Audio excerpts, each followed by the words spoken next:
नमस्कार, राम राम सभी साथियों का एक बार फिर से स्वागत करते हैं आपके अपने यूट्यूब चैनल सरकारी गेस्ट पर। हमने जो हरियाणा जीके की प्रीवियस ईयर क्वेश्चनों की जो सीरीज स्टार्ट की थी, जिसमें हमने हरियाणा जीके के यानी स्टाफ सिलेक्शन कमीशन के द्वारा जितने भी प्रीवियस ईयर क्वेश्चन पूछे गए हैं उनको आपके सामने प्रैक्टिस सेट के माध्यम से कवर करा रहे हैं। अगर आप हरियाणा के किसी भी एग्ज़ाम की तैयारी कर रहे हैं जिसमें हरियाणा जीके पूछी जाती है, तो यह प्रैक्टिस सेट सेशन आपके लिए बहुत ही इम्पोर्टेंट रहने वाला है। इस प्रैक्टिस सेट सेशन में हम टोटल 30 क्वेश्चनों को कवर करेंगे, जो आपके पीछे के जो जितने भी एग्ज़ाम हुए हैं उनसे लिए गए हैं और आपके आगे आने वाली सभी एग्ज़ामों के लिए महत्वपूर्ण रहेंगे। तो अगर अभी तक आपने इससे पहले वाले 21 प्रैक्टिस सेट नहीं देखे हैं, तो उनका लिंक आपको नीचे डिस्क्रिप्शन में मिल जाएगा, वहाँ पर जाकर देख सकते हैं। और आज हम बात करेंगे 22 नंबर प्रैक्टिस सेट के पेपर की और जानेंगे कि कौन कौन से इंपॉर्टेंट क्वेश्चन बनते हैं जो कि HSSC बार बार पूछती है। तो चलिए आज के इस वीडियो को शुरू करेंगे बिना किसी देरी के साथ। आगे बढ़ने से पहले अगर आप चैनल पर नए हैं तो चैनल को सब्सक्राइब कर लीजिएगा और वीडियो पसंद आए तो वीडियो को लाइक करें और कमेंट में बताना कि आपके 30 में से कितने क्वेश्चन राइट हुए हैं और कितने क्वेश्चन रॉन्ग हुए हैं, जिससे आपको आपकी तैयारी का पता चल सकेगा। तो चलिए बात करते हैं आज के पहले प्रश्न की। तो हरियाणा का आज के जीके का पहला प्रश्न है, पूछा है हरियाणा के कौन से शहर को विज्ञान नगरी के नाम से जाना जाता है, जहां वैज्ञानिक उपकरणों का सर्वाधिक उत्पादन होता है। तो विज्ञान नगरी से हरियाणा के कौन से शहर को जाना जाता है जिसमें वैज्ञानिक उपकरणों का उत्पादन किया जाता है। आपके सामने जो 4 ऑप्शन हैं उसमें से सही जवाब हो जाता है ऑप्शन नंबर 1, यानी अम्बाड़ा जो जिला है उसे वैज्ञानिक यानी विज्ञान की नगरी के नाम से जाना जाता है, क्योंकि यहाँ पर वैज्ञानिक उपकरणों का सर्वाधिक उत्पादन किया जाता है, इसीलिए अम्बाड़ा को विज्ञान नगरी के नाम से भी जाना जाता है। तो सही जवाब है ऑप्शन नंबर ए। अगले प्रश्न की बात करें तो प्रश्न नंबर 2 में पूछा है कि पंडित रामकृष्ण व्यास किस क्षेत्र से संबंध रखते थे। तो पंडित रामकृष्ण व्यास की बात करें तो उनका संबंध कौन सा था, यानी वह किस क्षेत्र से जुड़े हुए थे, यह आपसे पूछा है। तो वह हरियाणवी स्वांग से जुड़े हुए थे। तो सही जवाब हो जाता है ऑप्शन नंबर डी, यानी पंडित रामकृष्ण व्यास जो कि एक स्वांग कलाकार थे। तो इसीलिए इस प्रश्न का राइट आंसर है ऑप्शन नंबर डी, हरियाणवी स्वांग से वह जुड़े हुए थे। आगे बढ़ते हैं और बात करते हैं अगले प्रश्न की। तो अगला प्रश्न रहेगा प्रश्न नंबर 3, पूछा है कि प्रसिद्ध लेखक विशंबरनाथ कौशिक का जन्म स्थान हरियाणा के किस जिले में हुआ था। यानी पंडित विशंबरनाथ कौशिक की बात करें जो कि एक लेखक थे, उनका जन्म हरियाणा के कौन से ज़िले में हुआ है, यह आपसे पूछा गया है। तो इसके राइट आंसर की बात करें तो इसका सही जवाब हो जाता है, तो विशंबरनाथ जो कि एक प्रसिद्ध लेखक हैं उनका संबंध हरियाणा ज़िले से हो जाता है। तो इस प्रश्न का राइट आंसर रहेगा ऑप्शन नंबर बी, अम्बाड़ा से। आगे बढ़ेंगे और बात करेंगे नेक्स्ट क्वेश्चन पे। तो नेक्स्ट क्वेश्चन रहने वाला है क्वेश्चन नंबर 4। इसमें पूछा है कि शासक तैमूर ने हरियाणा के कौन से शहर पर हमला किया था। तो तैमूर के द्वारा हरियाणा के कौन से शहर पर हमला किया गया था, यह आपसे पूछा है। और आपके सामने 4 ऑप्शन हैं, पहला है फतेहाबाद, दूसरा है सिरसा और तीसरा है हिसार। तो तैमूर के द्वारा इन तीनों पर हमला किया गया था, क्योंकि जब तैमूर ने इन पर हमला किया था तो यह अलग नहीं थे, जबकि एक ही क्षेत्र के अंतर्गत आते थे। तो इसीलिए इस प्रश्न का राइट आंसर हो जाता है ऑप्शन नंबर डी, उपयुक्त सभी शहरों पर उन्होंने हमला किया था। वहीं अगले प्रश्न की बात करें तो अगला प्रश्न है प्रश्न नंबर 5, पूछा है प्रसिद्ध पुस्तक पृथ्वीराज रासो किसने लिखी थी। तो पृथ्वीराज पुस्तक की बात करें तो यह किसके द्वारा लिखी गई थी। तो इसका सही जवाब है ऑप्शन नंबर ए, यानी चंद बरदाई के द्वारा इस पुस्तक को लिखा गया था, जो कि उनके दरबारी कवि थे। तो इसीलिए इस प्रश्न का राइट आंसर है ऑप्शन नंबर ए, चंद बरदाई के द्वारा पृथ्वीराज रासो नामक पुस्तक लिखी गई थी। आगे बढ़ेंगे और बात करेंगे नेक्स्ट क्वेश्चन की। अगला क्वेश्चन रहेगा क्वेश्चन नंबर 6, पूछा है हरियाणा का अधिकतम भाग निम्न में से किस मृदा प्रधानतः है। यानी हरियाणा में कौन सी मृदा सबसे ज़्यादा पाई जाती है, यही आपसे पूछा है। तो आपके सामने 4 ऑप्शन हैं और इसका सही जवाब है ऑप्शन नंबर सी, यानी रेतीली और दोमट मिट्टी सबसे ज़्यादा यानी अधिक भाग पर पाई जाती है। तो इस प्रश्न का राइट आंसर हो जाता है ऑप्शन नंबर सी, यानी रेतीली दोमट मिट्टी, जो कि हरियाणा में अधिकांश भाग पर पाई जाती है। आगे बढ़ते हैं और बात करते हैं अगले प्रश्न की। तो अगला प्रश्न रहेगा प्रश्न नंबर 7, जिसमें पूछा है कि पंचायती राज संस्था में चुनाव के लिए न्यूनतम शैक्षणिक योग्यता निर्धारित करने के लिए हरियाणा राज्य विधानसभा ने हरियाणा पंचायती राज संशोधन विधेयक 2015 कब पारित किया था। तो हरियाणा पंचायती राज संशोधन अधिनियम विधेयक 2015 को कब पारित किया गया था, यह आपसे पूछा है। तो और आपके सामने जो 4 ऑप्शन दिए हैं, इसमें से सही जवाब हो जाता है ऑप्शन नंबर डी, यानी 7 सितंबर 2015 को हरियाणा पंचायती राज संशोधन विधेयक 2015 को पारित किया गया था। तो इस प्रश्न का राइट आंसर है ऑप्शन नंबर डी, 7 सितंबर 2015 को इसे पारित किया गया था, जिसमें न्यूनतम शैक्षणिक योग्यता निर्धारित करने की बात कही थी। आगे बढ़ते हैं और बात करते हैं नेक्स्ट क्वेश्चन की। तो अगला क्वेश्चन रहेगा क्वेश्चन नंबर 8। इसमें पूछा है परमाणु ऊर्जा संयंत्र गोरखपुर फतेहाबाद की उत्पादन क्षमता कितनी है। तो परमाणु ऊर्जा संयंत्र जो कि गोरखपुर में स्थित है, वह हरियाणा के पहले ज़िले की बात करें तो यह फतेहाबाद ज़िले के अंतर्गत आता है। और इसकी उत्पादन क्षमता के बारे में पूछा है कि इसके उत्पादन कितना किया जाता है। तो इसके सही जवाब है ऑप्शन नंबर ए, 2800 मेगावाट इससे ऊर्जा प्राप्त की जाती है। तो इसीलिए इस प्रश्न का राइट आंसर है ऑप्शन नंबर ए, 2800 मेगावाट, जो कि परमाणु ऊर्जा संयंत्र गोरखपुर से प्राप्त की जाती है। आगे बढ़ेंगे और बात करेंगे नेक्स्ट क्वेश्चन की। अगला क्वेश्चन है क्वेश्चन नंबर 9। पूछा है निम्न का मिलान कीजिए। तो सूची ए का सूची 2 से मिलान करना है। तो चलिए देखते हैं कि पहले ऑप्शन में दिया है हथनी कुंड, दूसरा है सूरज कुंड और तीसरा है सुखना लेक और चौथा है यानी दमदमा झील। तो सबसे पहले बात करें सूरज कुंड की, तो यह फरीदाबाद में स्थित है, तो आप सभी को पता है। वहीं सुखना लेक की बात करें तो यह चंडीगढ़ में स्थित है।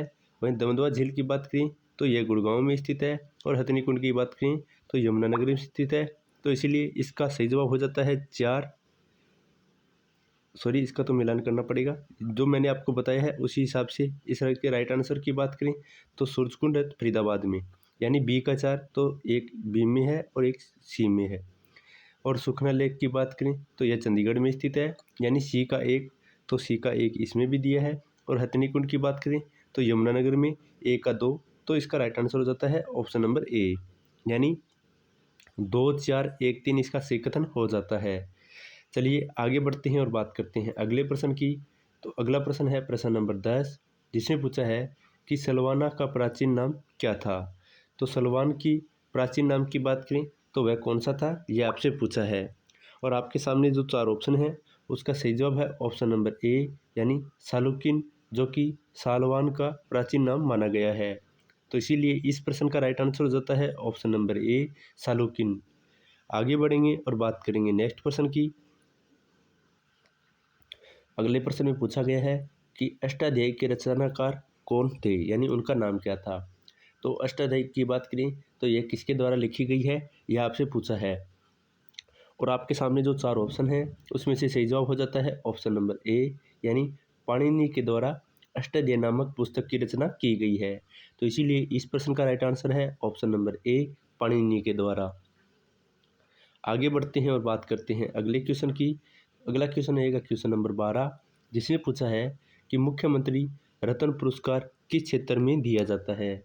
तो मुख्यमंत्री रत्न पुरस्कार की बात करें तो यह कौन से क्षेत्र में दिया जाता है, यह आपसे पूछा है। और इसका सही जवाब है ऑप्शन नंबर ए, औद्योगिक श्रमिक की श्रेणी में, यानी इस क्षेत्र में मुख्यमंत्री रत्न पुरस्कार दिया जाता है।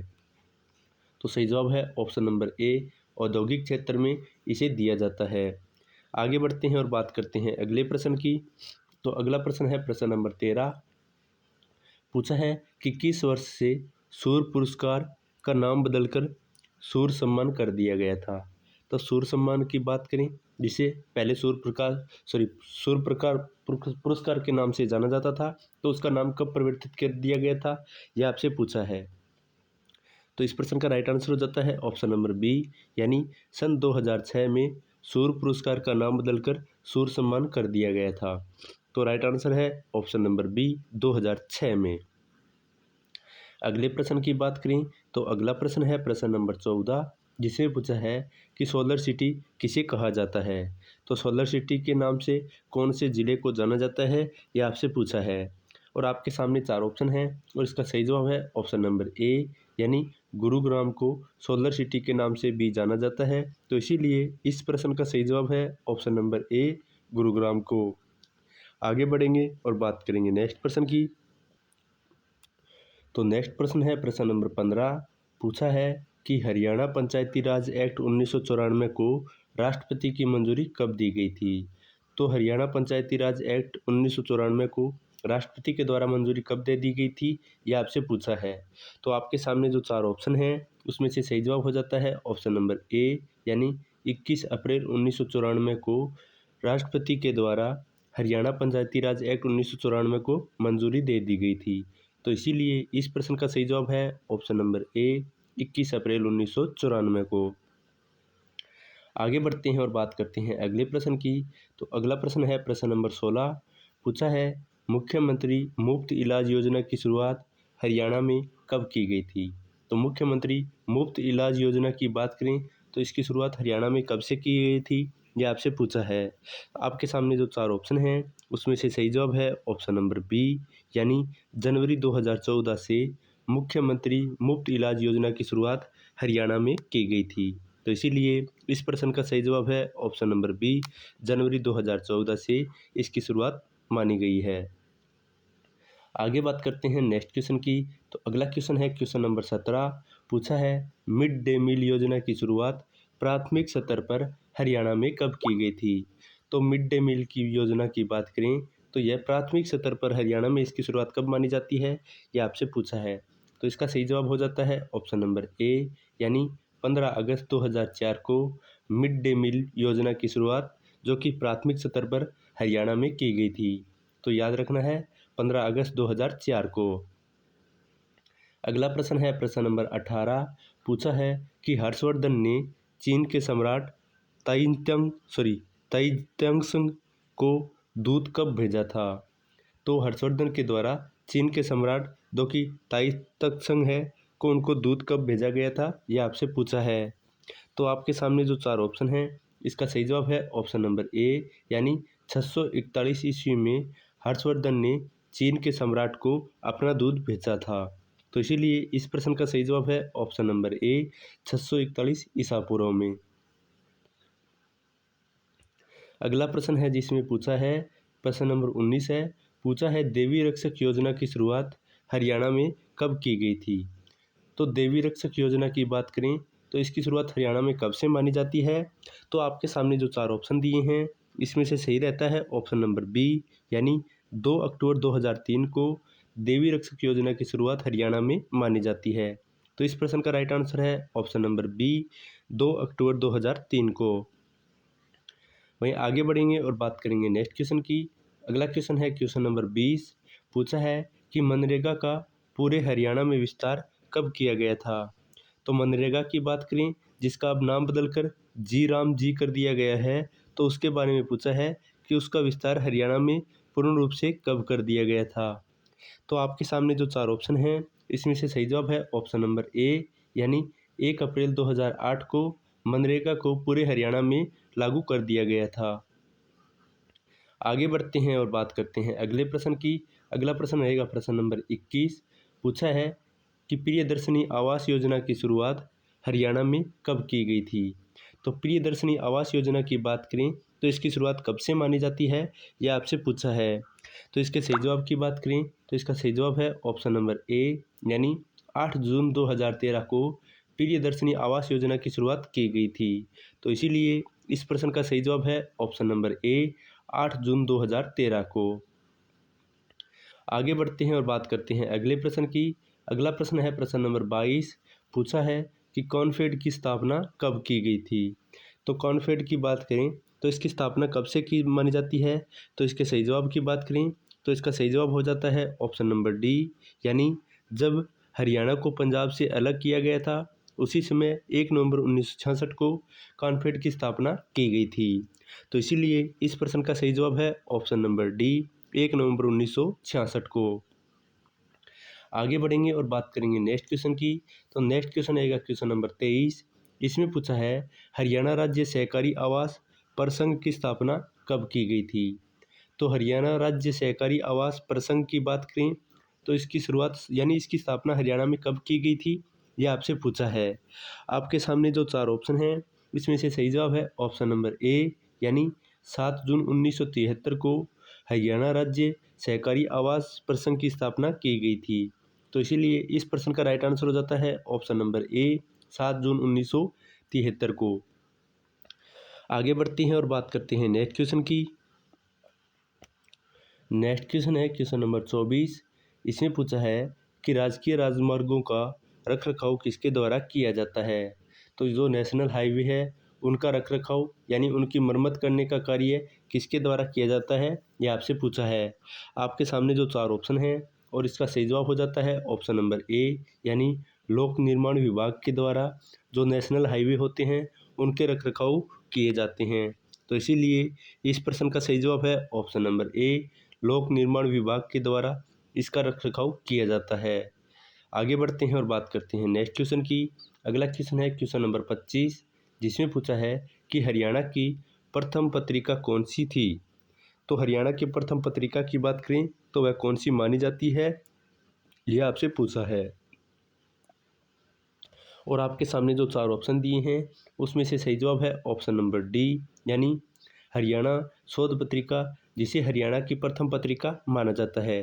तो इसीलिए इस प्रश्न का राइट आंसर है ऑप्शन नंबर डी, हरियाणा शोध पत्रिका, जिसे हरियाणा की प्रथम पत्रिका का दर्जा दिया गया है। तो राइट आंसर है ऑप्शन नंबर डी। आगे बढ़ते हैं और बात करते हैं नेक्स्ट क्वेश्चन की। नेक्स्ट क्वेश्चन रहेगा क्वेश्चन नंबर 26। इसमें पूछा है कि गुड़गांव से अलवर को जोड़ने वाले हाईवे पर कौन सा पर्यटन स्थल स्थित है। तो गुड़गांव को जो अलवर से जोड़ता है नेशनल हाईवे, उस पे कौन सा पर्यटन स्थल स्थित है, यह आपसे पूछा है। और आपके सामने 4 ऑप्शन हैं और इसका सही जवाब है ऑप्शन नंबर ए, यानी सोहना, जो कि पर्यटन स्थल है जो कि गुड़गांव में स्थित है। तो यह नेशनल हाईवे यानी जो कि गुड़गांव को अलवर से जोड़ता है उस पर स्थित है। तो इसीलिए इस प्रश्न का राइट आंसर हो जाता है ऑप्शन नंबर ए, सोहना पर्यटन स्थल इस हाईवे पर स्थित है। आगे बढ़ेंगे और बात करेंगे नेक्स्ट क्वेश्चन की। तो नेक्स्ट क्वेश्चन रहेगा क्वेश्चन नंबर 27। पूछा है कि निम्न में से किसके उत्पादन में हरियाणा का प्रथम स्थान है। तो हरियाणा के प्रथम स्थान की बात करें तो कौन से क्षेत्र में है, यानी किसका उत्पादन हरियाणा में सबसे ज़्यादा किया जाता है, ये आपसे पूछा है। आपके सामने जो 4 ऑप्शन है और इसका सही जवाब है ऑप्शन नंबर बी, यानी ट्रैक्टर उत्पादन में हरियाणा का प्रथम स्थान माना जाता है। तो इसीलिए इस प्रश्न का राइट आंसर है ऑप्शन नंबर बी, ट्रैक्टर को। आगे बढ़ेंगे और बात करेंगे नेक्स्ट क्वेश्चन की। तो अगला क्वेश्चन है क्वेश्चन नंबर 28, जिसमें पूछा है कि निम्न में से कौन सा राष्ट्रीय राजमार्ग कैथल के निकट है, यानी ऐसा कौन सा नेशनल हाईवे है जो कैथल के निकट स्थित है। और आपके सामने 4 ऑप्शन दिए हैं, इसका सही जवाब है ऑप्शन नंबर सी, यानी नेशनल हाईवे 65, जो कि कैथल के निकट स्थित है। तो इस प्रश्न का राइट आंसर हो जाता है ऑप्शन नंबर सी, यानी NH 65, जो कि हरियाणा के कैथल जिले के पास स्थित है। आगे बढ़ेंगे और बात करेंगे नेक्स्ट क्वेश्चन की। तो अगला क्वेश्चन रहेगा क्वेश्चन नंबर 29, जिसमें पूछा है कि हरियाणा में किस क्षेत्र में सबसे अधिक बारिश होती है। तो सबसे अधिक बारिश की बात करें तो हरियाणा के कौन से क्षेत्र में होती है, यह आपसे पूछा है। और आपके सामने 4 ऑप्शन दिए हैं और इसका सही जवाब है ऑप्शन नंबर सी, यानी उत्तर पूर्व, यानी जो यमुनानगर, अम्बाड़ा और पंचकुला का जो क्षेत्र है वहाँ पर सबसे अधिक बारिश होती है, क्योंकि वहाँ पर शिवालिक की पहाड़ियाँ स्थित है। इसीलिए इस प्रश्न का राइट आंसर है ऑप्शन नंबर सी, यानी उत्तर पूर्व क्षेत्र में सबसे ज़्यादा हरियाणा में बारिश होती है। आगे बढ़ते हैं और बात करते हैं आज के अंतिम क्वेश्चन, क्वेश्चन नंबर 30 के बारे में। पूछा है कि फरीदाबाद से चलकर वल्लभगढ़, पलवल, मथुरा और आगरा किस राष्ट्रीय राजमार्ग पर आते हैं। तो हम फरीदाबाद से चलते हैं तो आगे वल्लभगढ़, पलवल, मथुरा और जो आगरा शहर पड़ते हैं वह कौन से नेशनल हाईवे पर स्थित है, यह आपसे पूछा है। और आपके सामने जो 4 ऑप्शन हैं उसमें से सही जवाब है ऑप्शन नंबर बी, यानी नेशनल हाईवे 2 पर यह सभी के सभी शहर स्थित हैं। तो इस क्वेश्चन का राइट आंसर हो जाता है option number B, national highway 2 पर। तो यह था आज का हमारा प्रैक्टिस सेट नंबर 22, जिसमें हमने टोटल 30 क्वेश्चनों को कवर किया है। तो आप कमेंट में बताएं कि आपके 30 में से कितने क्वेश्चन राइट हुए हैं और कमेंट में यह भी बताएं कि आज का सेशन आपको कैसा लगा। तो मिलते हैं एक नए सेशन के साथ, यानी कल बात करेंगे हम प्रैक्टिस सेट नंबर 23 की और जानेंगे कि हरियाणा स्टाफ सिलेक्शन कमीशन के द्वारा कौन कौन से इंपॉर्टेंट क्वेश्चन जो कि अभी तक के एग्ज़ामों में पूछे गए हैं और आगे आने की संभावना है। अगर आप चैनल पर नए हैं तो चैनल को सब्सक्राइब कर लीजिएगा और साथ ही साथ इस वीडियो को भी लाइक कर दीजिए अगर आपको पसंद आई है। सब्सक्राइब ज़रूर करें ताकि आपको आगे आने वाले जितने भी प्रैक्टिस सेट हैं, यानी हम इसमें टोटल 100 प्रैक्टिस सेट अपलोड करेंगे जो आपके आगामी हरियाणा के सभी एग्ज़ामों के लिए महत्वपूर्ण रहेंगे। तो मिलते हैं एक नई वीडियो के साथ, तब तक के लिए जय हिंद जय भारत।